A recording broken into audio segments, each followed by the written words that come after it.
Hi, I'm Chrissy, And I'm Jess. and this is Financial Progress. Welcome, everyone.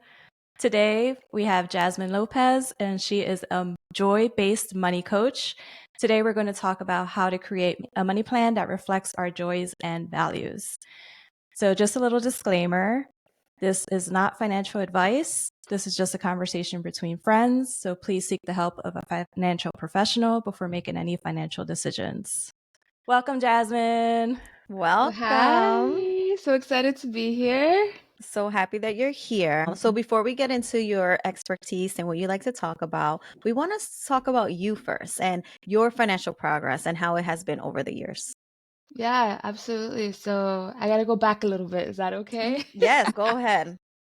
So I grew up in a single parent Latina home where money wasn't really talked about. And so when I became financially independent by the age of 18, I didn't know what I was doing. I didn't know how to budget. I didn't know how to save. I didn't know how to do all of those things. And so I just made some really poor financial decisions that I wish I knew better about back then, but I didn't know. And I got married with my husband. We had our first daughter. And before we knew it, during the mortgage crisis, we lost our home, our car, and all of our possessions. Facing bankruptcy for me, I thought was like an end all be all. I was like in my mid 20s. I thought this was going to like determine the rest of my life and that I had ruined it at such a young age. But after we completed the process, I actually believe it was an invitation to redefine what success meant to me. And so for the first 7 years, I did all the financial literacy classes. I learned how to budget. I learned how to save. And still we were struggling financially. And about year 7 into it, I felt like there was a disconnect. That's the way that I explain it, between my mindset and my relationship with money. And I didn't have language for it, but I knew it was time for me to do some healing work.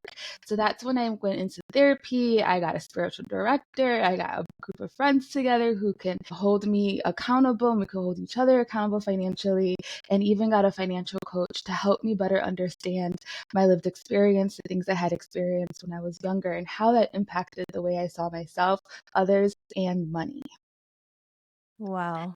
That sounds like an amazing comeback story. I just want to say, wow, that's amazing that you went through all that and you came out on the other side and you're just looking back and appreciating everything you went through because you learned from it. Absolutely. And for a long time, I did not share with anybody that I had experienced bankruptcy. I think there was a lot of shame and embarrassment tied to it. And it wasn't until about a couple years ago, actually, my mortgage broker, he followed me on Insta, and I had put like a ask me anything, like, what should I be talking about on Insta? And he's like, I think you have a really powerful story, and I would love to see you explore what it looks like to share more about your bankruptcy journey. And I was like, oof. I was like, I love to storytell. I'm pretty open and transparent, but that's a part of me that I don't know that I want to expose. And so it was about maybe a year and a half ago, 2 years ago, where I started publicly sharing more about this part of my story. And it's the feedback has been interesting and amazing at the same time, because I think it's allowed for people to see the humanity behind our financial struggles and be like, oh, okay, I'm not the only one who's gone through this, or I'm not the only one who's experiencing financial insecurity. There's someone else in my life that I know who is walking through it and is overcoming it. And here's the things she's doing to make better financial decisions, and then also to walk into financial stability. I think sharing that is very important. I only knew about probably bankruptcy growing up because I had family members who've done it.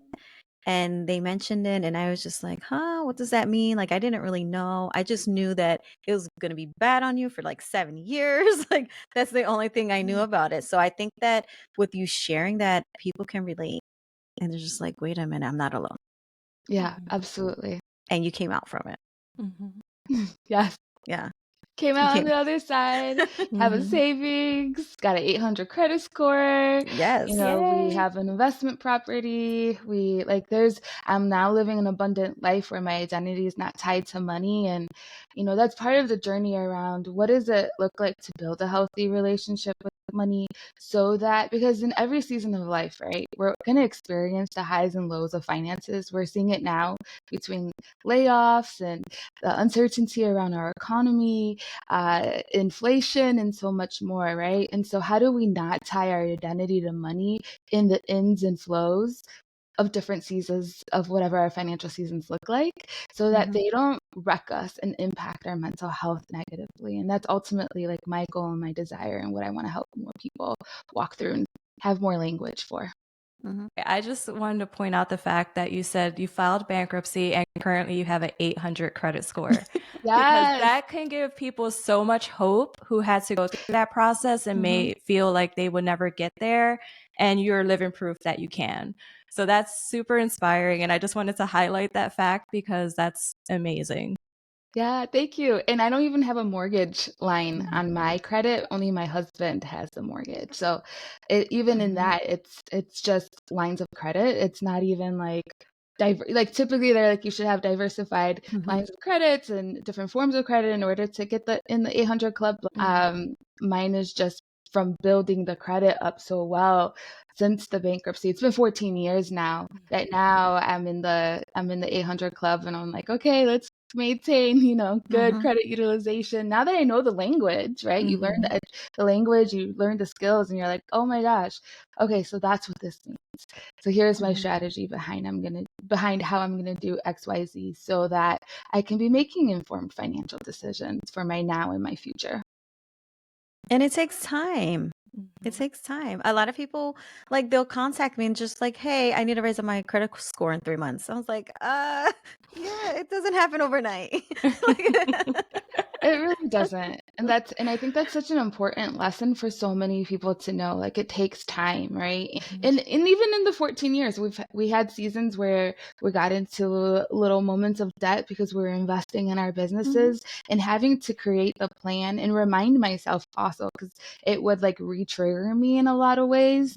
And I had to remind myself, like, the Jasmine I was back in 2010 is not the Jasmine who I am today, right? I have Exactly. tools, I have strategies. I know how to budget really well. I have a plan to pay this debt off, but my body saw that number. I think it was like $24,000 to renovate our space that we took some credit out for. And my body, internalized that debt and was like, oh my gosh, we just got ourselves back into the same thing back in 2010. And I had to take like a deep breath and be like, Jasmine, it's okay. You're safe. You know what you're doing. This was a strategic move, and you have a plan to pay it off in 12 months. And you know what? I paid it off in 8 months. So Wow, Good job. congrats. in Yes. 2020 during the pandemic. So I was like low key freaking out too, because in an instant when 2020 happened, we lost 100% of our income. And I was like, wait, what? Then that caused another level of internal panic. Yeah. And then again, I had to remind myself, we've got the tools and the strategies. I know what I'm doing. We have a business that allows for us to pivot and figure out how to bring in revenue to pay off the debt. And we did. And I'm proud of myself for that work that I've done over the last, 7 years. It's a huge difference when you have that financial growth mindset. Because same with me is like after paying off all the debt and figuring out everything, like the first debt that came in, I was like, no, I have to pay it off right away. Like, I was so scared. I can't do it. But yes. But you mentioned businesses and helping people. You have a nonprofit, right? Can you tell us Yes. about it? Yes. So around 2018, I started dreaming up about what it could look like to give back to my community. So we had just purchased a property in 2016. I get the years confused now, right? Towards the end of 2016, when we lost our home in 2010, I said I would never get into another mortgage until we are student loan debt free. Now, mind you, I had 100K in student loan at the time. So I was like, we're never going to be homeowners. Again, that was the mindset that I had. The crazy story around how I became student loan debt free, but my husband had a small loan still, and that took us a lot of years to finally pay off. And then in 2016, I was like, oh my gosh, we paid it off. And then I completely forgot I made that promise to myself that we could consider home ownership. And I had met a new friend who was a realtor, and I was like, hey, like, I don't know what we can actually afford. We were low income still. Mm-hmm. And I was like, is the possibility of purchasing even like an option for us? And so we didn't qualify for a lot because we were low income at the time. And we ended up finding ourselves moving back to a BIPOC community, right? And I think there's this unspoken language in our communities that a form of success is you move out of these kinds of communities and you never look back. And so I was Mm-hmm. internally struggling with, oh, why can my friends live in like affluent parts of the city and yet we're here? And again, it was that invitation to say, maybe there's something deeper here. Maybe there's a purpose and a reason behind why we've been planted back in our community. And that's when, again, that healing journey started for me. When I started therapy was also around this time that we purchased our home. And it's where I really began to process through, what does it mean to be a good neighbor? What does it mean to be invested in my local community? And what skills or assets do I have that I could bring to the table to see the change I want to see within my own community? And also to see my community outside of the narrative of what everyone else says the narrative of my community is, right? Like, who gets to decide my community is bad? Like, if you haven't lived there, what gives you the right to say my community is bad? And so I was doing a lot of unlearning around that, around my own narratives, around the other narratives that were being projected on me. And that's when I started dreaming up about what could it look like to use my skills. And so as a professional photographer and creative who experienced upward mobility with these skills, I was like, what do I wish I had when I was younger, especially in my teen years? And I was like, man, I wish I had mentors who looked like me. I wish I got connected with BIPOC creatives who could like speak into me, who can encourage me, who can help me learn how to build my business in a way where I don't feel like I have to assimilate or change who I am to build revenue or a thriving business. And so that's when that idea came to mind, and something told me to go on the MLS. I did, and that's how we found this random firehouse in our community for sale. And mind you, I'm just starting my money healing journey. So I'm like, oh my gosh, it's too expensive. I can't afford it. All of these thoughts going through my head. And I'm like, what would it look like just to like look at it or inquire about the property? And so I just took these little baby steps, little by little. And then before I knew it, a year later from when this dream became an idea, we were in the process of actually purchasing this firehouse, which is where we planted our nonprofit called the Firehouse Dream. And the nonprofit's mission is to be a safe space for BIPOC creatives between the ages of 13 and 22 to thrive in every area of their lives. And we do this through our 3 interconnected pillars: financial wellness, mental health, and creative entrepreneurship, because we believe that in order to build a thriving life, we have to have a healthy relationship with self, others, and money. That's amazing. I just want to say, Amazing. Yes. Wow. and I think last year at FinCon, I think you showed me photos, and the space is beautiful. Thank Very you. beautiful. Thank you. You know, and it's interesting because a lot of people made assumptions about me when they would find out we have a firehouse, right? They're like, how did you get that? And I say it was God. Faith is a big part of my story. Yes. I'm like, it's a crazy miracle story. Like, I'm even like when I'm in the property, I'm like, how did we get this? But you know, I think that just goes to show, like, for those of us who grew up low income or facing financial insecurity now, that does not mean that it automatically disqualifies us from pursuing our dreams, right? And I am evidence of that. And so every opportunity I can, and this is why I really love being on podcasts, because it allows for me to not only share my story, but hopefully inspire others to say, wow, if she could do it, if she did it, I could do it too, right? If it's possible for her, it's possible for me. I had no business buying a property. We had no plan for how we were going to renovate the space because it needed so much work. But there's a part in trusting the process and believing in the dream and the vision so much that creative provision can come in ways that can blow our minds. And that is what we've experienced the last 6 years. And so because we lived in the property, it qualified us because we were, at that time, I think we were a moderate income. We qualified for some grants because we had small children living with us. So we got brand new windows, our property got painted, like all of these things got paid for. And I think when we allow ourselves to dream without limitations is when we can begin to experience all forms of creative provision that can come forth and allow for us to experience our dreams to become a reality.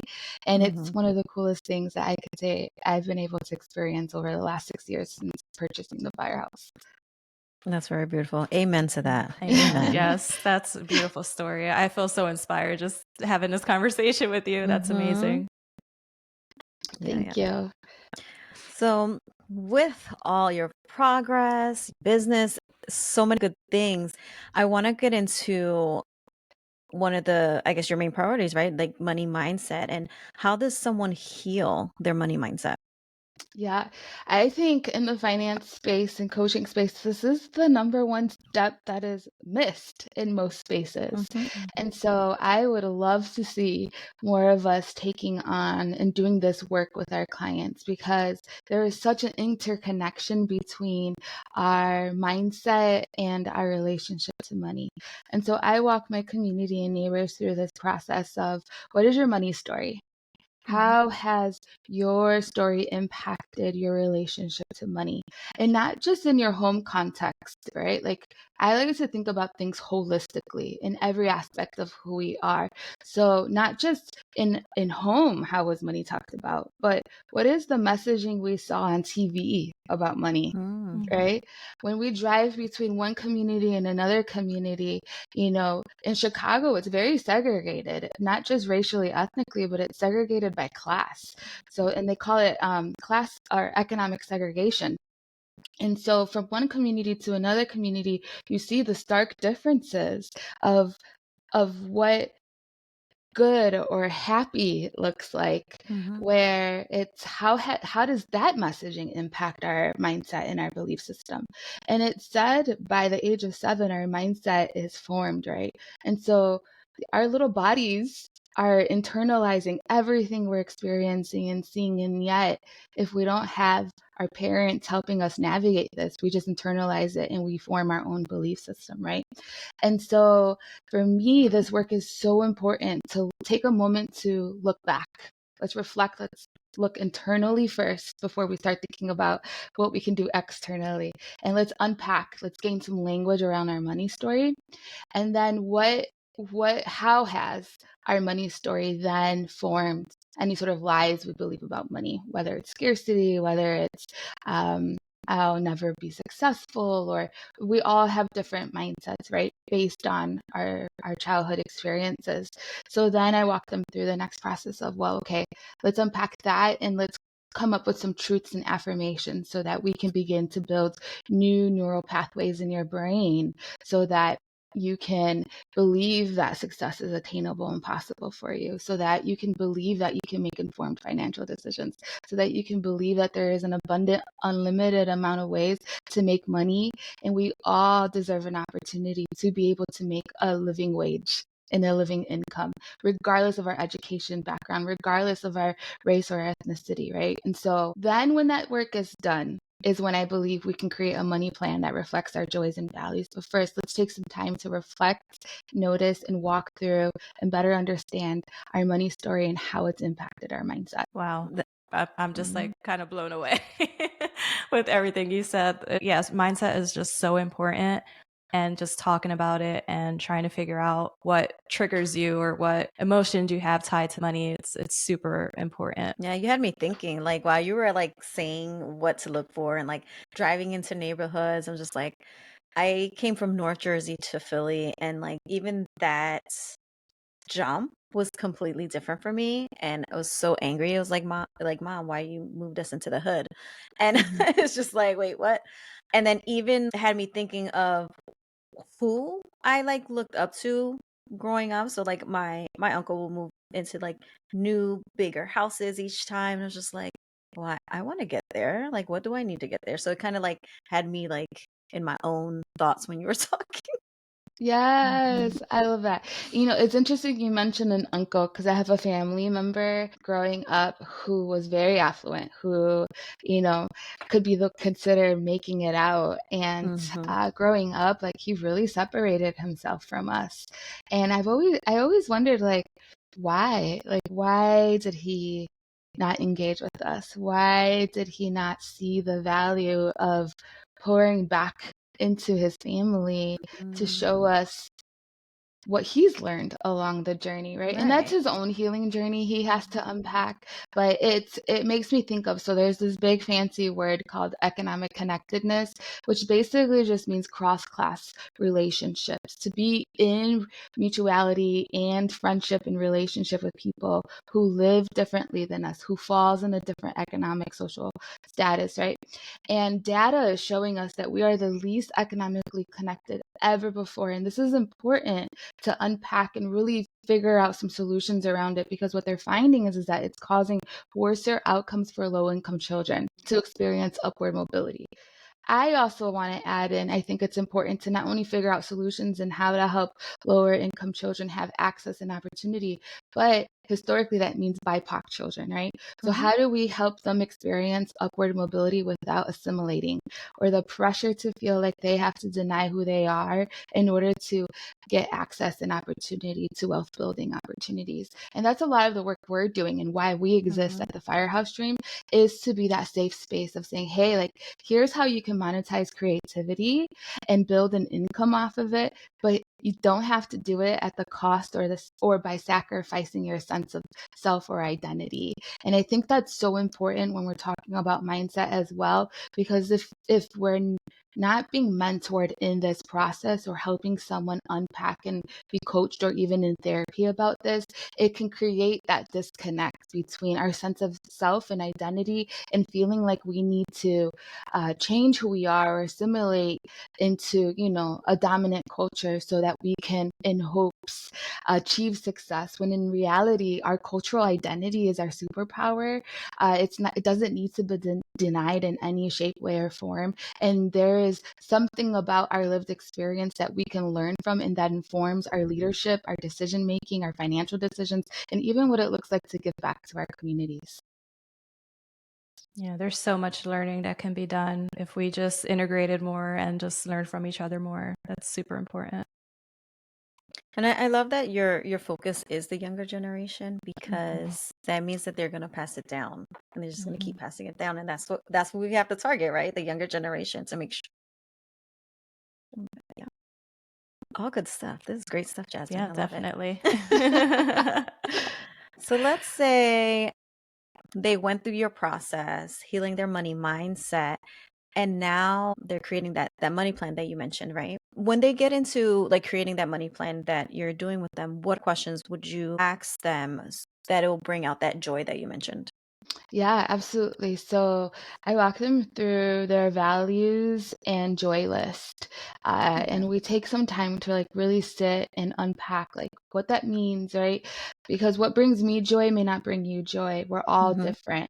And so instead of feeling the pressure to have the things that our friends and peers have, if we can be in alignment with what brings us joy, it actually creates space for celebration then. And instead of comparison, I can celebrate you for what you're getting to experience, and then vice Mm-hmm. versa, right? So that's what I walk them through next. Like, what are your values? What do you say you care about? So for me, my values are experiences over things. I know what it's like to Mm-hmm. lose everything.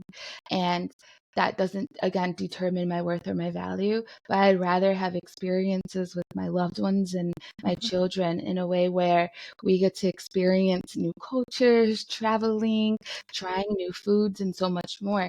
Because that's something I value, then it's allocated in our budget. And we don't have to have a huge income in order Mm-hmm. to experience our joys. I think that's another lie that we often believe is like, oh, these are all the things I value. Yes, we can have values and joys reflected in our money plan, but it also needs to be within our means. So Mm-hmm. for a long season, for me, I deeply value getting to learn stories and have coffee dates. And so I had a $21 budget that allowed for me to get 3 coffees, schedule, which then allow for me to schedule 3 coffee dates, and where I can get to connect with new friends or old friends. And I still was experiencing something that deeply brought me joy without needing to spend $150 on coffee, right?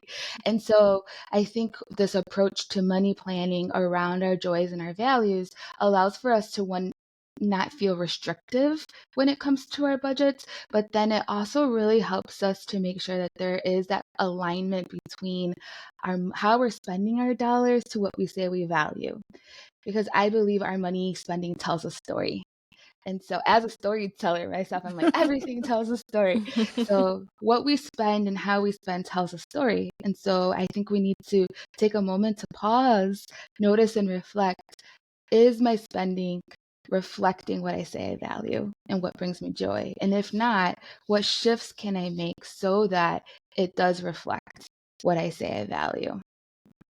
And how often, like, would you say you have to tell someone to do that? Like, to go back and be like, wait, is this what you value? Is it like every time you meet with them, like monthly? So I encourage people to do it monthly. I do what's called a money plan debrief, where I'm like, every month you should be looking at your spending, your tracking, and ask yourselves, like, to remove the shame, do it in a curious perspective. And so I have a 4-question process. What worked well, right? We always celebrate first. What worked well with my money plan last month? Okay, XYZ. Okay, what was confusing? Was there anything confusing about my money plan that I need to shift? Okay, here are the things that come to mind. Maybe I didn't add enough for groceries, or I forgot to add in school supplies when the kids are starting school. So now I know for next July or August, I need to shift my budget. What is missing? Was there anything I forgot to add in for this month that I then can make shifts within my money plan? And then the last thing is what needs to change, right? So I've had different seasons with this in particular. Like, we've tried in the past using credit cards for all our expenses so that we can get credit points. We tried that last year. After my budget debrief or money plan debrief, I was like, we're not ready for this strategy. So I'm going to stick with my debit. But I allowed myself to try it out for a month, see if we could stick to our spending plan. And I noticed that we weren't ready yet. So then I went back to our original strategy.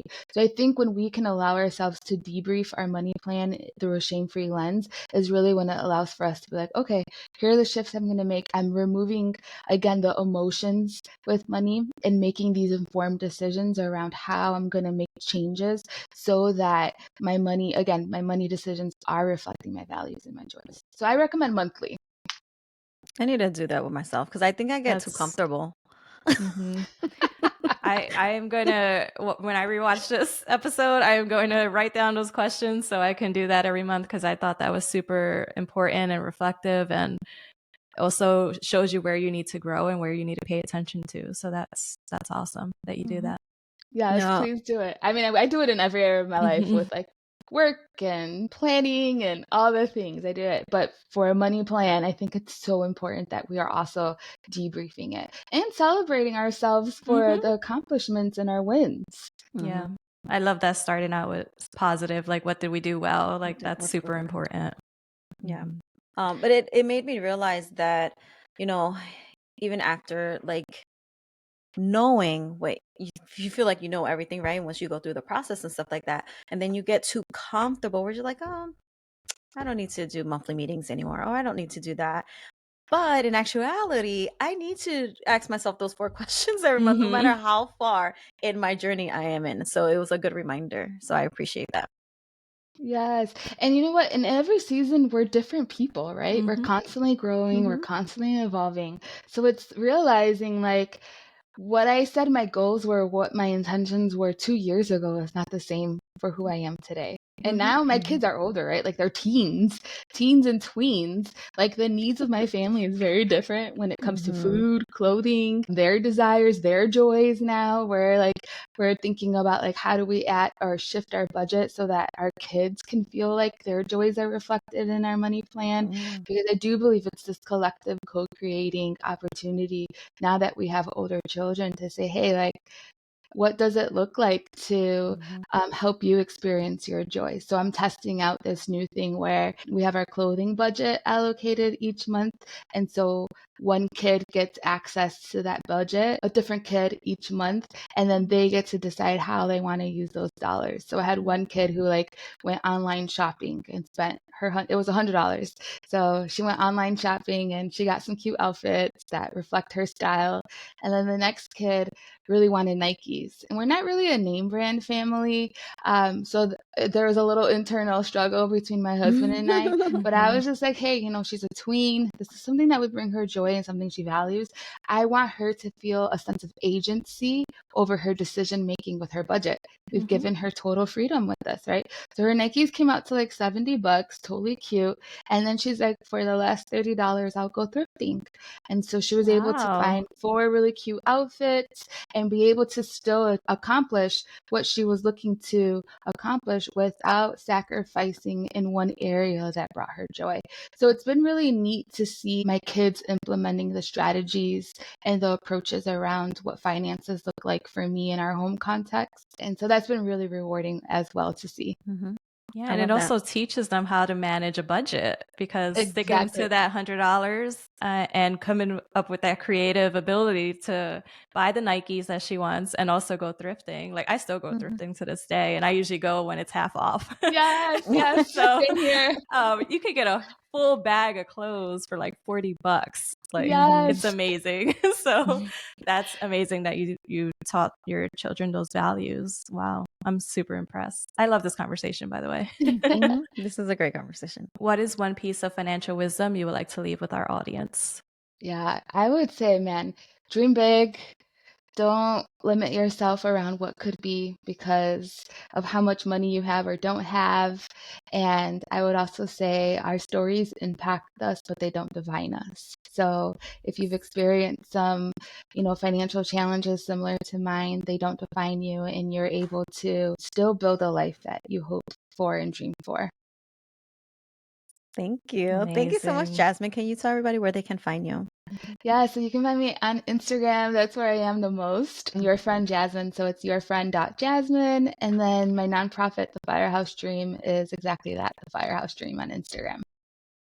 Love it. Thank you Amazing. so much. Yes, thank you so much, Jasmine. We really appreciate your time. And Thank thank you, you. everyone, for listening. And we'll talk to you soon. Bye. Bye.